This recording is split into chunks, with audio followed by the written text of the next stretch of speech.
Chapter 2. Performance Planning. 2.1.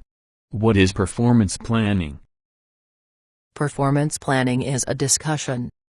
It is the first step of an effective performance management process. Performance planning typically involves a meeting of about an hour or so between an appraiser and an appraise. The agenda for this meeting includes 4 major activities. 1. Coming to agreement on the individual's key job responsibilities. 2. Developing a common understanding of the goals and objectives that need to be achieved. 3.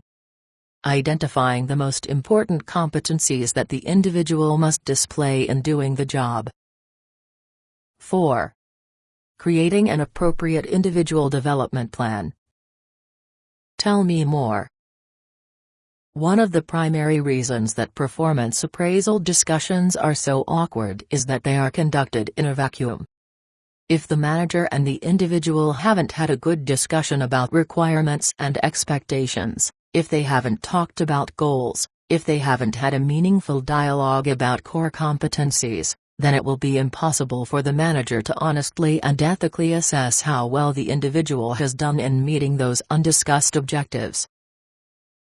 Performance planning is the bedrock of an effective performance management system. The performance planning discussion gives the manager the chance to talk about her expectations and what she sees as genuinely important in the individual's job.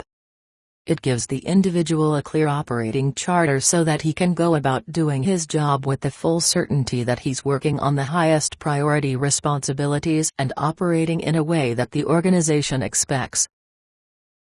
The primary tool to use in the performance planning meeting is your company's performance appraisal form.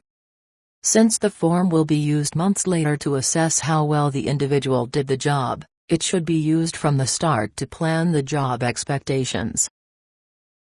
Some managers object that performance planning takes too much time, that people already know what the organization expects of them, and if they don't, well, just read the job description. These managers are wrong. How much time is involved? In most cases, the discussion itself lasts about 45 minutes to an hour. There's probably some time spent in preparation in advance of the meeting, and a little bit more time after the meeting to finish whatever paperwork is required. That period may be the most valuable time the manager spends in people management activities during the entire year. A minute devoted to planning may prevent hours spent on correcting and responding to an anguished reaction during a performance appraisal discussion, that is that what you wanted me to do? Why didn't you tell me?